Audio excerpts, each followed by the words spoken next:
Okay.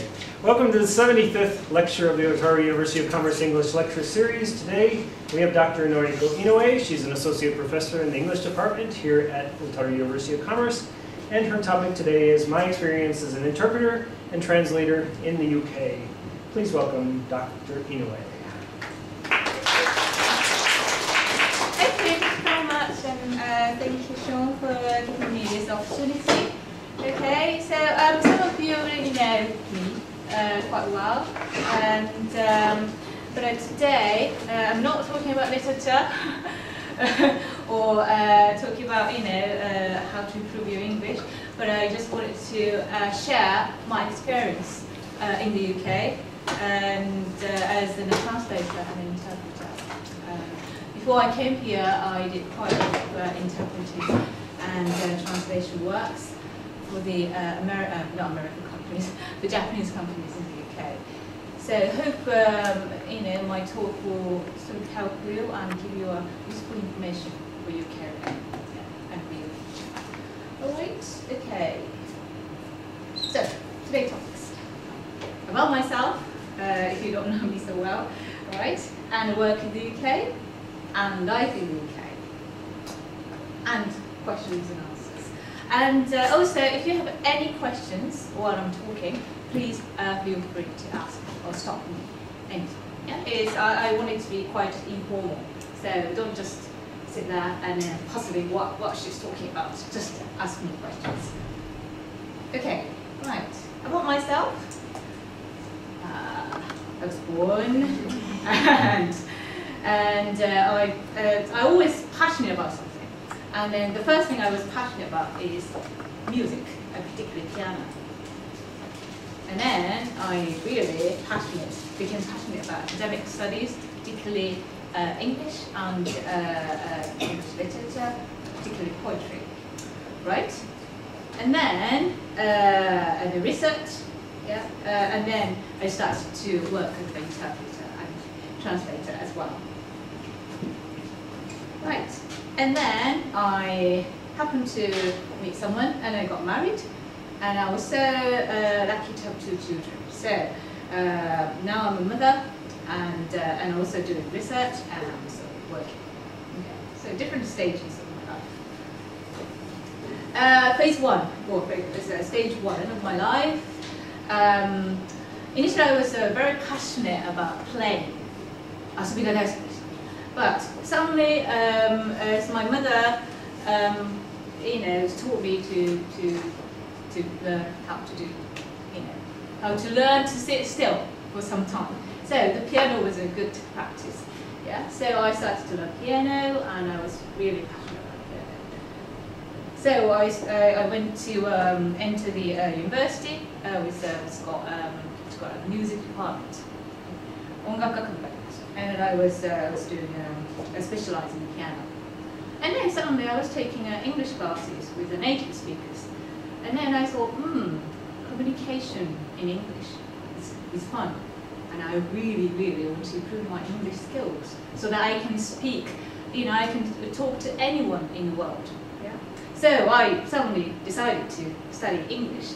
And then from that time, I didn't study at all. My studying time was replaced by practicing piano. So my academic records were really, really bad at that time. But I changed my mind, and I became passionate about studying English. Right. So I managed to get some scholarship at the university. So I went to America, the state of Illinois. It's Rockwood College, and I studied English literature. More specifically 19th century British. And then I came back to Japan, and then I decided to move on to postgraduate studies in Japan. And then, because I've been to America, so can I try to go to England just to see? And then I decided to do a postgraduate studies, MA, and eventually a PhD in the UK, right? And then phase 3 in my time in the UK. After I finished my PhD, which is all academic studies. Yes, and then I'm not a native speaker of English, so my English was used to a very sophisticated academic English. That's the only English I was used to. But my dream was and has been always, or had been, I should say, to become a teaching staff at a university. So I wanted to improve my communication skills. To do that, because I'm not a native speaker, I need to get out of this academic world, and I wanted to gain some experiences, work experiences outside academic. So, to be able to do that, I thought, I need to practice translation and interpreting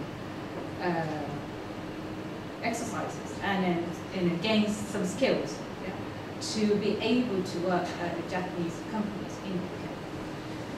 So I decided to, sorry, this is not timely. So I decided to take another course at the university, English translation and interpreting course, MA course in the university class. And after that, I decided to work with the Honda-related companies in the UK as a translator and an interpreter. Okay? While I'm doing academic research as well as research fellow at the British University. Okay, and then I met someone, I got married, and I got pregnant, and gave birth to 2 children. So again, time management. I became a mother, and looking after children, and doing research, and doing some work. Okay, so this is my family photos. All right. So now, phase 4. Yeah, luckily I got my dream came true, and I came to Ontario with my 2 children, while my husband is still working in the UK. And now, again, time management, working full-time here, and full-time mother, and researching, and doing housework jobs as well. Okay. So what I wanted to say is that while I was a student, you only could think about yourself, free time to yourself. Yeah? But when you get married or have children, then the time you can have for yourself is reducing. And then when you have children or a husband or wife, you really have little time for yourself. So what I want to say is to use the time now we've got, wisely. Okay, right? And then do whatever you want to do, yeah, passionately, so that you won't have any regret in the future. Okay. So now, working in the UK. This is the map of the UK, right? And there are many Japanese companies now. Right. Honda, Panasonic, Toyota, Sony, Fujitsu, all the major companies.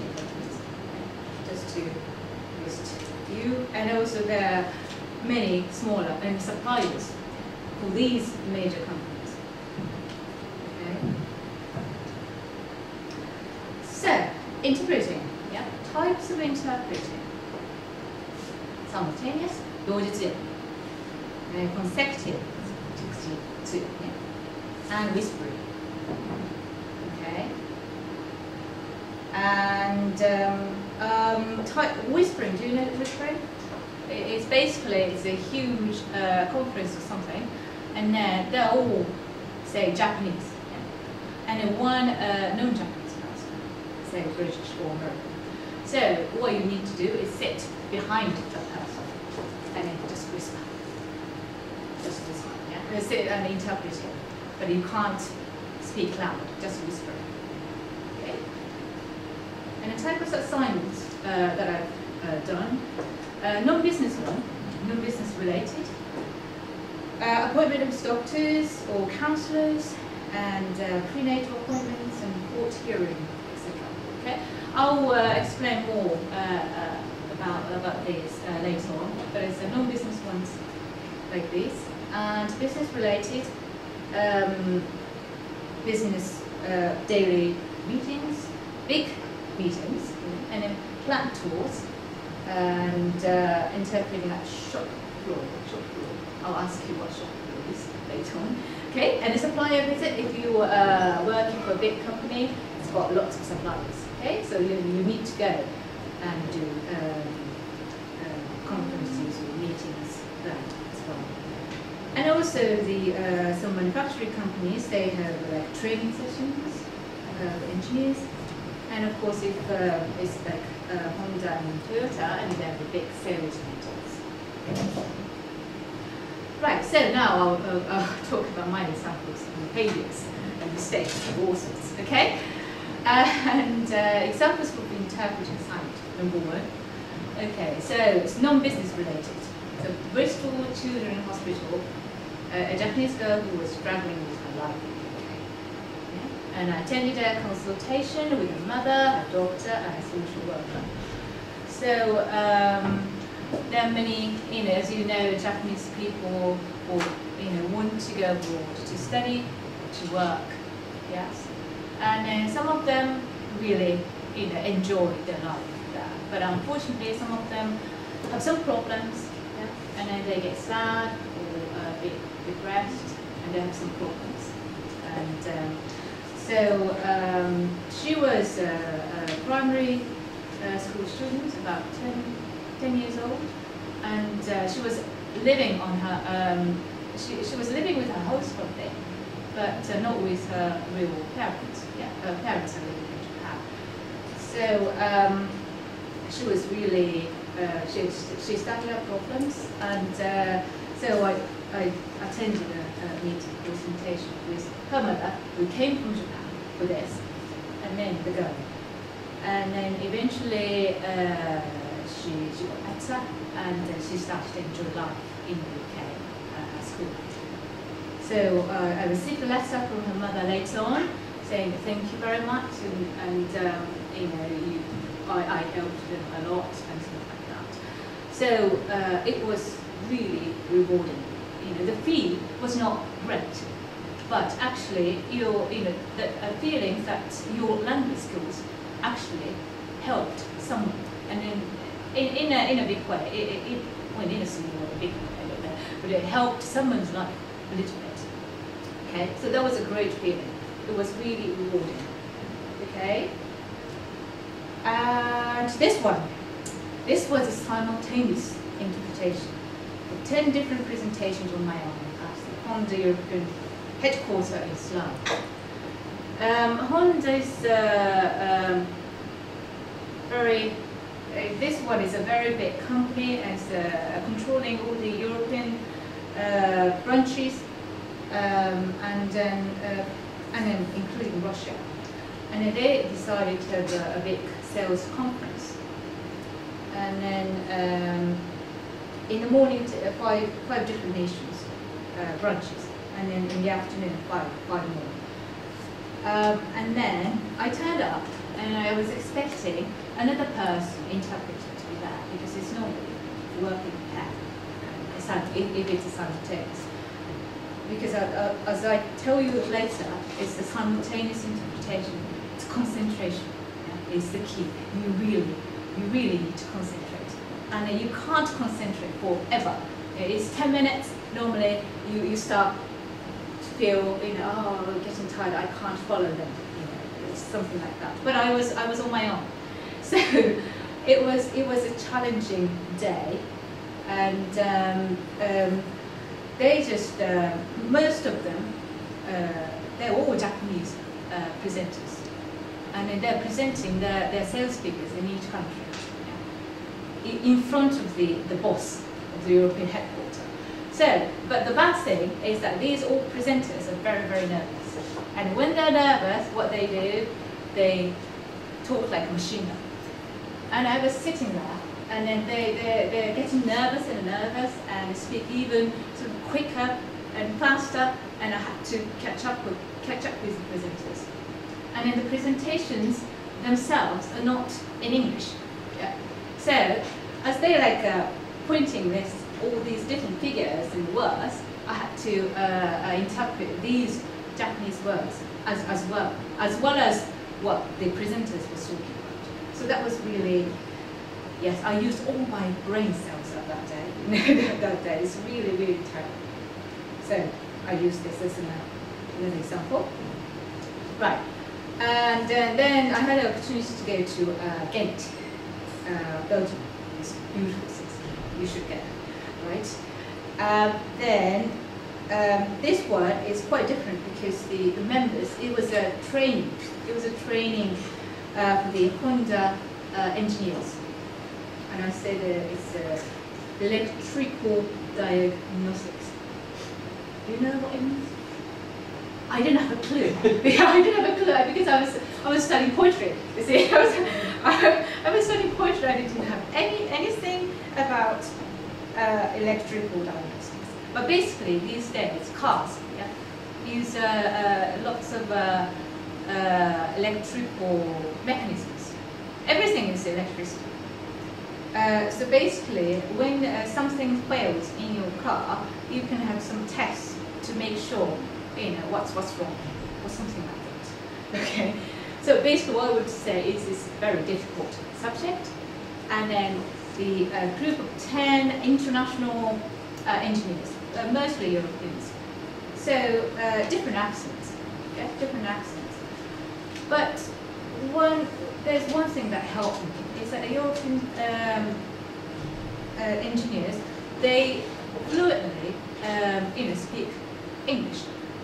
But because they are native speakers, they are not native speakers. They don't use the slangs, colloquialisms. So they use like simple words. So although they have strong accents, but in a way it was easy for me to translate in that respect. But the subject was awfully difficult. Yes. But I had a very, very good experience there. Okay. So challenges, lots of challenges. Yes. When you cannot hear the voice of the speaker, you really you can't do anything about it. You just apologize to the microphone. Sorry, I can't hear the speaker. Like that. But it's you either, if you're allowed to move around, that's fine. But if you're stuck at the corner, then it really, you try to listen, but sometimes you can't hear. So you have to make a sort of good guess. That's the only thing you can do. And then the speaker has very heavy accents and or speak habits. Some people have a pencil, pen in their mouth, or play with pens, as they speak. So their utterance is not very, very clear, and in that case I struggle to listen, to hear. Or accents, of course. Yeah. And I speak, as I mentioned, speaks too fast. And there are so many people who are not used to having interpreters, so they don't know. Yeah. So sometimes, if it's consecutive, and if you sit there in front of the person, you can ask, "Excuse me, sorry, please speak more slowly." But if you're doing simultaneous, then you can't do anything about it. You just have to follow as much as you can. Okay. Right. And then when the speaker drops subjects constantly, as Japanese speakers do all the time, yes? If you know the subject, they will share the background information. Yeah? So even if the presenter drops subjects, then they sort of understand, except me. So I have to again guess, yeah, have a good guess, and I have to feel when you interpret in English requires subject, so you have to put something, they, we, one, something. Okay, so that's another thing that you have to think when you're interpreting. And then to convey emotional feelings we speak, such as anger, happiness, gratitude, or some twists such as humor, irony, and sarcasm. I really struggle because I'm a girl, as a woman. So when I have several occasions when an MD, the president, or directors come from Japan to the British branch, okay, and then in a meeting they were not happy about the production in the UK, so they get really, really angry. And then to convey that same tone, I have to be really interpret in the same angry tone. But because I'm Japanese, so when it's a good example is like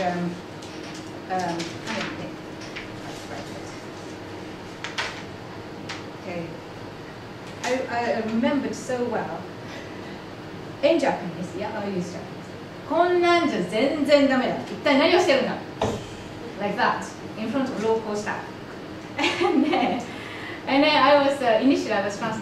I don't think you are good enough, or you are not quite good enough. とか I'm not so sure what you've done.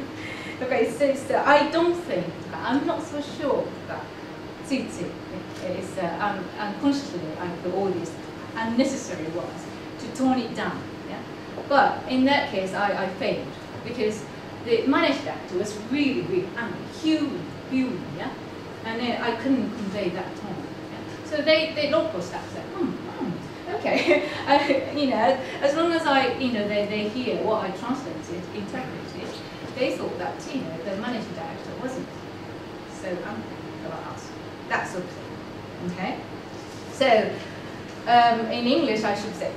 No good, you have done absolutely nothing or something like that. But I wasn't able to do that initially. So I learned to be able to do that. And also, when the managing director or the managers asked the subordinates to do something, basically giving orders. Or, 何々できる可能やって that sort of thing.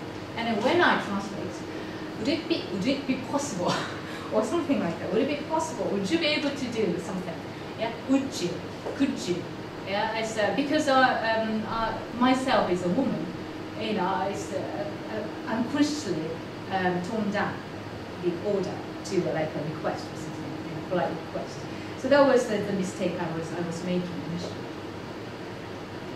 And then sarcasm, irony, humor is so difficult.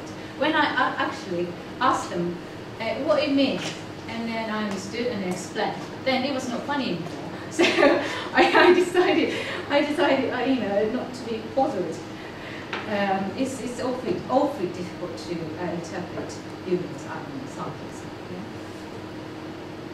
Okay, so when no background information is given prior to the meeting, just like the sales conference, you ask to go, and then just before the presentation, okay, today we'll be doing a sales conference, and then no prior information. So I just sit there and look at the presentations, and then I have to do my job. So it was tough.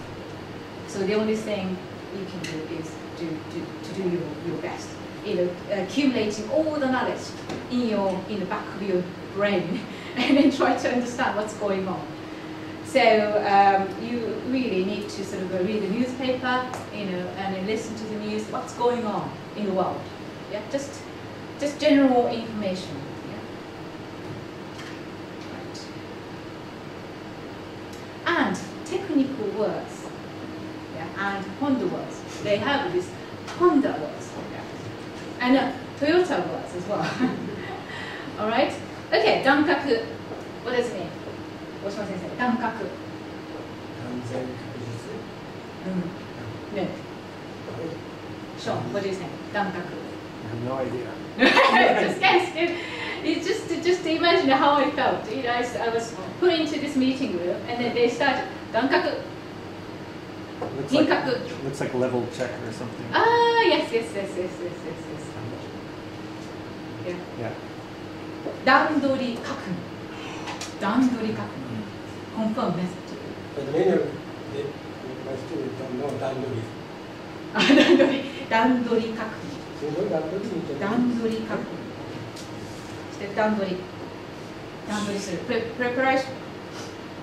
Yes, the cars, anything, manufacturing.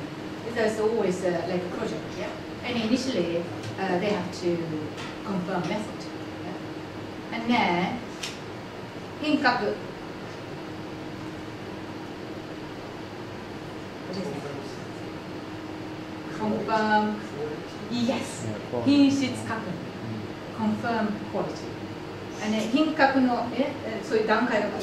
段階の数ヶ月が終わったら few months 段階。Yeah? And checking. Then now confirming, checking quality time. And then 良格. Now we're getting easy. 良格. Speak up.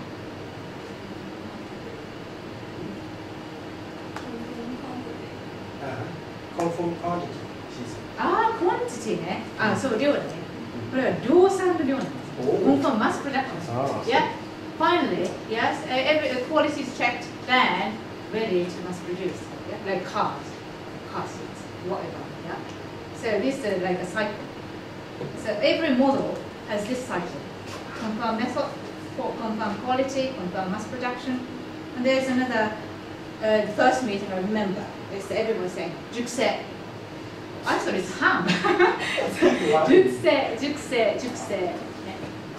熟成, what does it mean? In this technical situation, circumstance, you're talking about cars or car seats, 熟成. It's maturation, and it's like processes, different processes. You have to mature to make them better. So they use it, but in my mind, again, it's my poetry process. 熟成is hams, something like that, food related. So I couldn't get it. So these technical words you have to learn. Okay. And Kaizen, well, it's a Toyota word. Yeah? Toyota started. It's now Kaizen in English everywhere. It's improvement. Okayoke. It's again everyone. It's in the UK, in the US, in the world manufacturing industry. They use the okayoke. But they pronounce like pokeyoke or something. But pokeyoke, I couldn't understand what they're saying initially. And then it was Get rid of the wrong product or deficit product? Get rid of them. Yes. It's idiot error proofing. It's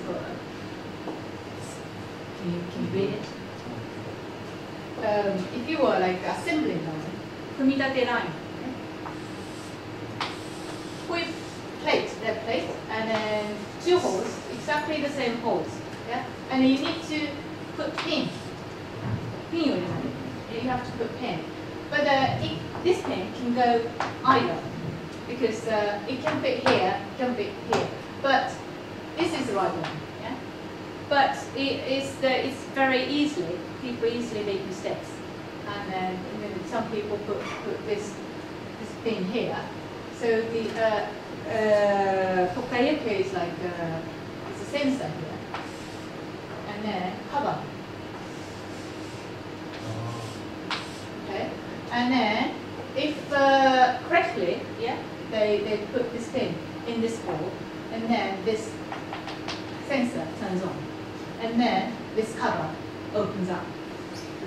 Okay, and then another plate comes. This is like okay, yeah, right? It's error proofing. Okay, so this term again is adopted worldwide. So, but it started from Toyota, and initially they called it a bakayoke. But bakayoke sounds a bit too strong, so they decided to change it to bakayoke, right? And gemba. It's when I heard for the it's like a court gemba. Gemba. But in the manufacturing industry, it's this kind of shop floor, yeah, when there are assembly lines. So all these words I so puzzled and confused and all sorts. Right, numbers. Sometimes when you do presentations, I point out numbers because it's really difficult for Japanese, and in sales conferences, numbers everywhere. Yeah, it's big numbers, and it's all confusing. And then I have to interpret all these different numbers from Japanese and English to Japanese. So when I was training, I used to use cassette tapes, recorded all the random numbers in Japanese and in English, cassette tapes. So you can guess how old I am now. It's cassette tapes. It's a long time ago. But I used cassette tapes to practice numbers. Just recorded all the numbers and then repeat again and again so that I can get them right. And then sometimes I made a mistake, and then I could tell that all these people are getting confused. In the sales speakers, they get all the Japanese and the British side, and because of my mistakes, they're getting confused. And then so numbers are difficult, but it's sometimes crucial. Yeah. And also, there's some people who are talking about one thing, and then suddenly sort of divert from the subject, and then start talking about completely different thing. And then when I was interpreting correctly, but everyone else started looking at me, are you actually interpreting correctly or something like that? Because the person was completely, talking about something else. So all these things happen when you interpret. Okay, so challenges. Number 5. Speak while listening. That's really, really difficult, right? And particularly when it becomes a long, unclear sentences, it's really tough. So, exercise. I'll try with short and very clear sentences. Yeah? Just to understand that it's actually quite tough to speak while listening. Okay, so I need 2 people, volunteers. One is to read what I wrote down here, script, okay, and then the other simultaneously interpret. Very, very basic Japanese, but you have to listen and you have to talk at the same time. Okay, so 2 volunteers. Who wants to do it? Okay, good. And one more, just the person who can is happy to read. これは日本語は読めるでしょ、大丈夫。Volunteer, one volunteer. Good, come on. The 2, please. 日本語を読みます。Okay, all right. じゃあ、スタンド。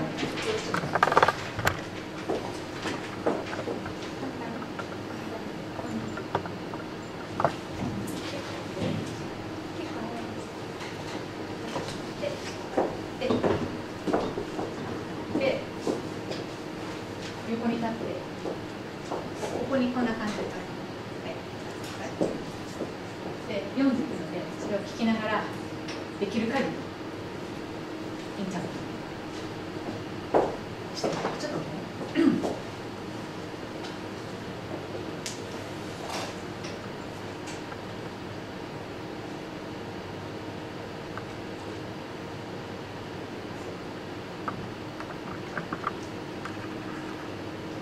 こっちは見ないね。こっちは見ちゃダメよ。ね、はい、皆さんこれです。OK？ はい、please start。皆さんこんにちは。私は島田彩です。これから皆さんに私の今日したことをお話ししたいと思います。まず今日の朝6時に起きました。それから着替えて顔を洗ってから朝ごはんを食べました。今日の朝ごはんはオレンジジュースとトースト、バターにちょうどザモンでされました。朝ごはんを終わってから歯を磨き、7時に家を出て、7時10分のバスに乗り、7時40分の札幌から電車に乗りました。ホテルに着いたのは8時15分です。それからバスに乗り、大学に着いたのは7時45分。それから走って教室に向かい、なんとか1限目の授業に間に合いました。ほっとしま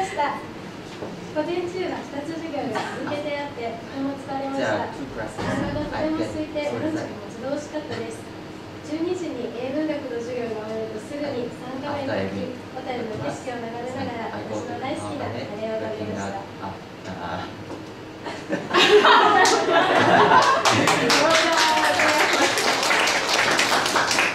Thank you.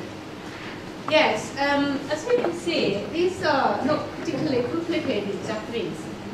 Very short, yeah, and simple words, simple activities. But you know, so this is the first problem I had when I started to have some training. While I was listening, I stopped talking, and then I always recorded my performance. And when I listen to my performance, it's like a big gap, yes. And when the information I was giving is really not everything. It's just bits of information. So and I just realized how difficult it is to keep talking while listening. And so getting information, yeah, and also giving information. This sort of flow. Yeah, you need to do some training, and then to be able to do that. Okay. So consecutive is basically you just listen to what the speaker says, and then write down, and then interpret. But a simultaneous is good thing is that you can save time. It's a conference or a speaker meeting, a sales meeting. If it's a consecutive, it just takes double. Everyone has to wait until what you say. But it's simultaneous, then you just sit next to a Japanese person and then simultaneously interpreting. So it can save lots of time. And so if you, but to be able to do that, unfortunately, you need to do some training. So just even if it's a very, very simple things, and if you read it now, then I'm sure that everyone, you can just interpret very, very quickly. Yeah? Okay, and then if it becomes long, unclear sentences, it's even worse. Example for frequent usage of ga in Japanese. Ga is really it's really bad because it's so vague, ambiguous. Yeah? It's example. 今日はいつ評価ということで日本からやってきましたが、これに先立ちまして溶接ロボットの故障という問題が UK に発し大きな問題となりましたが、今日の評価会におきましてこの問題の対策も含めましていつの評価をしていきたいと思います。Or something like that. It's like an initial like a speech of the project manager and project leader or something before we did the evaluation. And then it's just this guy is not really but or of them, yeah? But it's just vaguely connecting the sentences. So what you can do in this illustrations is basically, as you hear, you just give information in a short sentences. Yeah? 今日はいつ評価ということで Today we carry out the ET evaluation. で日本からやってきましたがって言われると and then we came from Japan for this とか言って付け足しね It's adds the information later on、and then これに先立ちまして prior to this 溶接ロボットの故障という問題が UK にて多発し and then so you have a world robot problems in the UK でそこまで言ってまた大きな問題となりましたが言ったら This was a big problem で今日の評価会におきましては and in today's evaluation meeting この問題の対策も含めまして、we want to talk about countermeasures でいつの評価をしたいと思います It's a repetition. This is the last one is a repetition of the previous one so just I didn't interpret so while you're listening you have to do all these things you have to decide which information to have a priority and then which one is a sort of repetition so you can get. Yeah? It's a very good brain exercise, right? Okay, and then basically Japanese, the conclusion comes at the end, so it's really difficult to interpret, simultaneously interpret. So you have to constantly sort of give information in short sentence, and then you have to adjust later on. Okay? Okay, so what I have learned from my experience as an interpreter, the number one is quite obvious. ね、ちょっと当たり前のことなんですが、Japanese and English people are different in culture, work ethic, and business practice, but have common goals. これは当たり前のことなんだけども、as an interpreter, インタープレーターというのはちょっと特別な立場になります。Because the top management, Japanese management, can't speak English, yeah? And then the top UK local staff can't really understand Japanese. So the interpreter was the sort of key. So they started to sort of complain about the other side, yeah? So they started to tell you, the interpreter, like the true feelings, honest feelings about the situation. So, because they can't communicate to each other directly, yeah. So it's like the interpreter is like a counselor almost. You know, I understand what you're saying, but I think, you know, they meant well or something like that. So you really feel this, you know, this Japanese and English people are very different. But you know, the more you hear from both sides, you know that they have the common goals. You know, basically. They want to make the business better. The common goals, but it's all different perspectives. So it's really lots of conflicts and frustrations. Okay, and it's very important to have a wide range of knowledge, but enthusiasm, willingness to learn, and develop an ability to conjoin empathy is equally important, or more important. Enthusiasm, like myself, I didn't have any experience or any knowledge of engineering. So when I was working in a Honda-related company, initially I was even driving. I didn't have a driving license, so I didn't know anything about cars. Yeah? So you need to easily be beaten. Well, defeated, but you need to be all passionate and enthusiastic and willing to learn, yeah? And then develop an ability to conjure in empathy with love, so that you can guess, you know, what the speaker, where the speaker is going. It's better to a better guess, and that will help your performance. Okay. So initially, it's like seat company, car seat companies. I thought car seat is like a cushion with cover. That's all. Before I started to work for them as an interpreter, but as I worked, then I started to know it's a car seat is quite complex. It's the most complicated and the most. It's very lots of sensors and wires inside. Amazing thing. So it's really interpreting job. It's very in a way interesting, and also widen your perspectives and views and experience. Okay.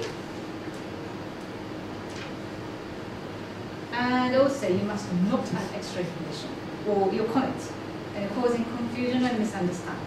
As you start to know more about the business, yeah, the company. Then you got sort of all the good knowledge, yeah? And then you mean well, but you sort of tend to add extra information that the speaker didn't say. And then later on, that can be the cause of conflict, yeah, or misunderstanding. So although you might want to have, yeah, 通訳さんとか知ってくると自分がやってることが分かってくると、だんだん自分そのスピーカーの人が言ってないことを追加したり、自分のコメントを加えたりとかするんです。それは絶対やめるということです。Okay, now how much you can concentrate determines your performance as an interpreter. Concentration, as I talked about previously, concentration focus is the key. Okay, so 川崎君どうでしたか？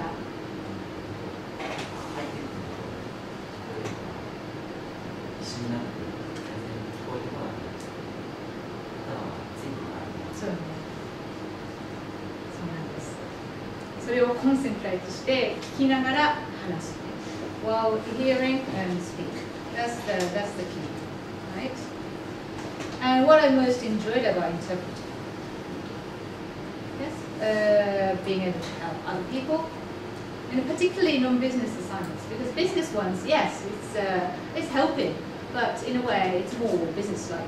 Whereas the non-business assignments like and children and pregnant ladies, you know, they're living there, and if it's a first pregnancy or something, and giving birth in a foreign country is very, very worrying for them. So the interpretation for them it's much more sort of rewarding, and also they really appreciate it. They're really grateful for your help. And obviously having new and rare experience.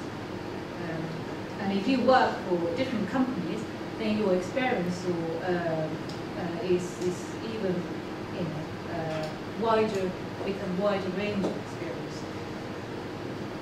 And meeting new, interesting, amazing people and learning from them.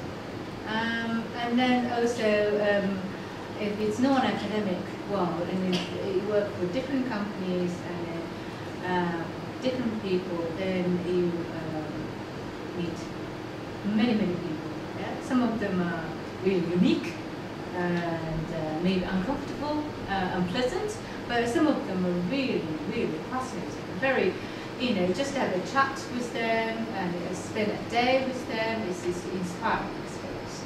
Okay.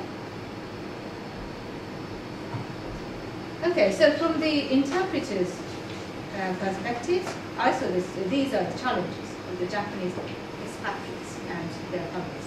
So some of you may be in the future working abroad, yeah? And at the moment, so these Japanese people working abroad, they are struggling with communication, and they're struggling with cultural phrases, yeah, lost in translation. And then they're spending lots of time to think about what to say or how to say, yeah? So that's another problem. And then the Japanese really is afraid of making mistakes. So they want to, they spend so much time thinking what to say, how to say, just correct English or something. And they don't want to make mistakes. And if they can't hear, then they say, oh, sorry, can you repeat it again? They don't say that. They're too sort of afraid of asking. Yeah? So they just smile, like that. And then later, because they didn't understand, they quite understand. So later, local staff comes to me. I told this and this to this person, Japanese person, but he doesn't do it. He doesn't take any actions. And then I go to this Japanese person and said, "Did you understand what the English guy said?" And they said, "No." "Why did you ask?" Something like that. So please do not be afraid of making mistakes. Just ask. Yeah? And obviously differences in culture, tradition, and views. So these are the, from the interpreter's perspective, I saw that these are challenges, some of the challenges. And work ethics. Yes, it's typical, isn't it? Work first versus family, private life first. Okay? So Japanese people are always staying like 10 o'clock at night. And then local staff, when the finishing time is like 4:30, then they start tidying up, their desk around 4:15. Yeah, so just tidying up, and then as 4:20 they start to shut down the computer, and then when the 4:30 the bell rings, then they're just ready to go home and have a private time. So there's but they want to be efficient. They want to get the work they need to do a day, shorter, in the official working hours instead of staying long and until 10. So that's their different views. Right. Okay. So translation. Yes, if you get a job as an interpreter, you end up doing translation work as well. Okay, and the types of translation assignments that I did in the UK is presentations and other business-related documents. So Japanese to English, English to Japanese, and legal documents, and speeches and talks, and tourism, which I'll talk about. Okay, there are different sorts of translations. And then challenges. Card games for children.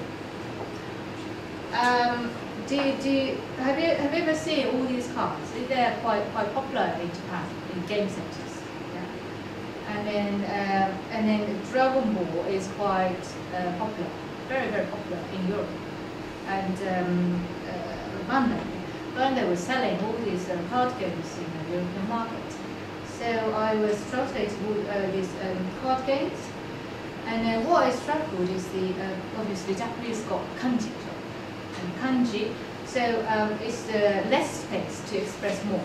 Okay, so when I translate, I can't use minute letters. You see, so I have to proper font size, but there's limited space, and also it's for children, so I need to use very easy words that children can understand, both grammatically and vocabulary wise.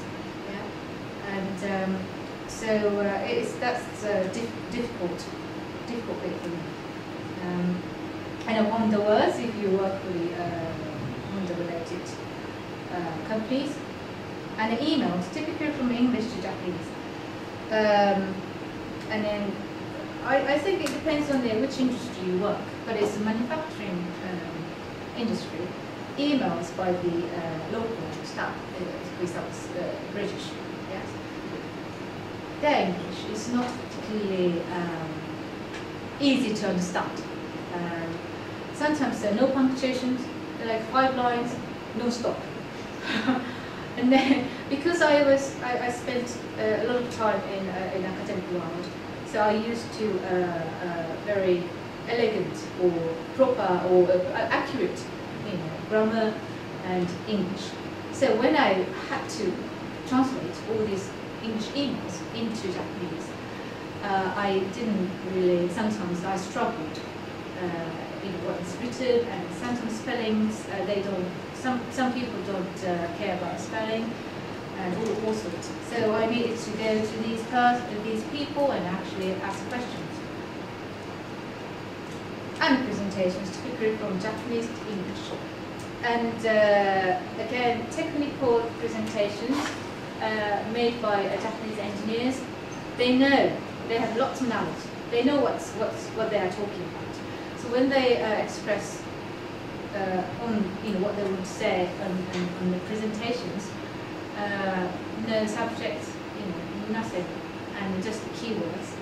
And obviously, we translators who don't share the same amount of knowledge and background, it's very difficult to translate. What I've learned, research skills. If you come across these difficult words or words that you don't understand, you need to find out. So you need to go to the internet, you ask questions, or you go to all different sources to find out. Yeah. So you need to develop research skills. An accurate understanding of the content you want, no guessing assumptions. So translation documents are very important. So sometimes you just guess. Maybe this is this may be this or something like that. And assumptions. But if you're not sure, then you have to check. You can't just leave it. Guessing. There, obviously, there are many different types of documents. So skills to translate different types of documents and to use different styles accordingly. マニュアルだったり、契約書だったり、プレゼンテーション。で、トークであればもちろん話しているようなスタイルで訳される。で、different styles. And then patience. Patience. It doesn't require a lot of concentration, but this time patience, because it's just time-consuming translation. It's really challenges your patience. だからこう何回も見直したりとかね、チェックしたりリサーチしたり、you have to polish it, and you have to make questions. You have to ask questions and get everything right. So you need a lot of patience. Right. Okay. So finally, I just wanted to mention so living in the UK, studying in the UK. Well, not just in the UK, but America as well. Okay, so if you want to live in the UK to study, work, or settle down with a family, these are the things that you can find different from what you know in Japan. House, food, healthcare, transportation, education, and justice. Okay, so pubs. I heard that there are some pubs in Sapporo, or a pub, or Irish bar. But if you go to the UK, pubs are everywhere. Yeah? And it used to be just serving drinks, but nowadays they're serving food, and food is getting better.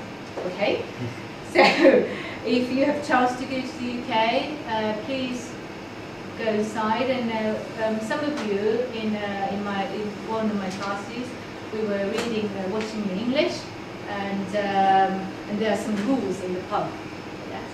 And so you can try those, to see whether these rules are true. Okay, and food. Okay, scones. Some of it's a British food. Typically steak, fish and chips, and roast chicken, things like that. But the British food is much better than this. You should go and then try, and then to see whether what I'm saying is right. Yeah, much better than you think. All right. Okay, healthcare. GP, general practitioner. In Japan, you could just go to any doctors on the day. When you're sick, when you get up in the morning and you feel a bit hot, then let's go to see doctors. But in the UK, you are assigned to one specific doctor. And whatever problem, you need to go there. You need to go there. And then you can't really, if you want to make an appointment earlier, it's going to be like 3 weeks later. And you have to wait a long time when you have actually a fever. So if you really want to see the GP doctors on the same day, and you have to sit in front of the telephone or the mobile, and then 8 o'clock you start ringing, like getting a booking ticket. So you need to book on the day, and you have to just keep ringing. It's very a bit outdated, old-fashioned. So I was always panicking when I was really sick and I wanted to see doctors, but couldn't get a book. I couldn't book the doctors. And also antenatal care is giving birth. They're all free, so it's maybe positive information. It's good information to have, right? Okay, transportation is again. Many of you probably know that transportations, unfortunately, they are not as punctual as they are here in Japan. Okay? 10 minutes late, normal. Okay? And they don't even sort of apologize if it's just a 10 minutes delay. Okay? So you sort of need to get used to it. But London-wise, it's quite good transportation. We've got buses and trains and universities. In the UK, the secondary education is finished around 16, the age of 16. So only even now, there's 40–45% of students go to the university or higher education. So if you go to the, not just the English university, but American university as well, just lots of reading, studying, studying. Okay? So if you want to study hard, then universities in America or in UK. Highly recommended. Okay, so finally, if you want to enjoy the life in the UK, but not in the UK, in America as well, if you want to study abroad, yeah, there's some tips, yeah, and improve communication skills. Yeah? This is crucial. But sometimes you think that you go there, just go there, and then improve your communication skills. But I think that you can improve your communication skills while you're here. Yeah? So do your best here, and then get ready, and then go there, and then you get more by doing so. And then don't be, as I said about the Japanese expatriates, but don't be afraid of making mistakes. But instead, learn from your mistakes and be brave and take actions for help. Because Japanese, 黙ってでもね、助けるっていうところがある。でも、in America, in the UK, you need to seek for help. If you're really stuck, you need to say, I need some help. And then they're happy to help. But they're not like sort of, think about you all the time and offer help. Yeah. But if you ask for one, then they're happy to give you one. And become super optimistic, super about yourself. It's okay to feel disappointed with yourself or feel down occasionally, because that's going to happen, definitely. I was really, really down, disappointed. But at the end of the day, you need to be just optimistic, and you have to learn to be optimistic. Yeah? And always as a goal, target, just a small one. You don't need a huge sort of ambitious target from the start, but it's just a small one. Yeah, it's a target for this week, or a target for this month, or something like that. And you don't need a grand target, yeah. But it's having a target is just motivation or incentive. And if you achieve that with a small target, then you feel much better, and you feel more confident. Yeah. And flexible mind and attitude, accept differences as differences. Yes, there are many unique people, and then they are just different. Yes. And if you start thinking, they're not me, and they start, you start avoiding them, that's not good. Yes. So if you go abroad and see something you don't like, but it's not wrong, just different. Yeah. So you need to accept all these things as just different. Okay. So, questions and answers. I was talking most of the time, so it's now time for you to talk. If you have any questions. All right, first let's thank our speaker today for coming in. Oh, thank you.